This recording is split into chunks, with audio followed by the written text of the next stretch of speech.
Hey there guys, this is Sean Frith again, and today we're out talking about quality and we're trying to illustrate certain misconceptions and things like that. We have been shooting in attics today on the outside, showing slabs and all kinds of different things, and we want to show you we're on the inside of a 3-car garage. And so David is standing on the some stairs there, and he's getting a scuttle hole looking up over the attic. But what I want to illustrate to you is show you this has a room above it, okay? And remember when we talked about that, that is heated and air space that's above that. So anything that's under heated and air space requires insulation. So we've got insulation on all those areas.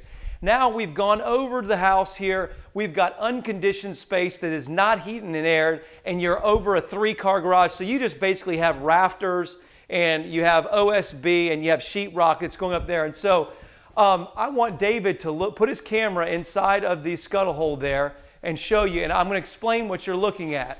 Okay, so David is showing the side of the wall. So on the other side of that wall is living space that is heat and cooled. So you see the OSB board that is sitting there, and that board has insulation on the other side, so that serves as your air draft.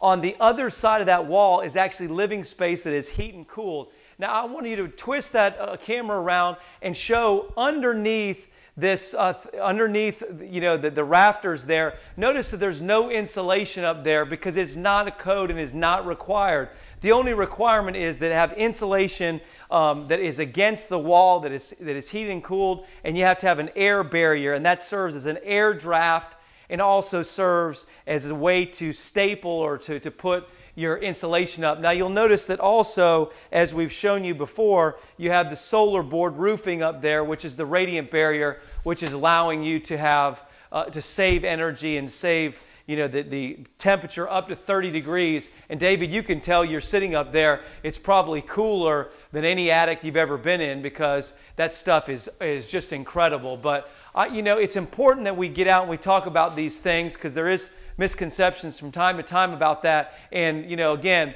we want to illustrate that under a living space where you have hot and cold, or you're using an air conditioning to heat that area is required to have insulation. If it's beyond a knee wall, like a 3-car garage, it's not required to have insulation. And so you just have to have an air draft, and you have to have insulation between the two. So thank you again.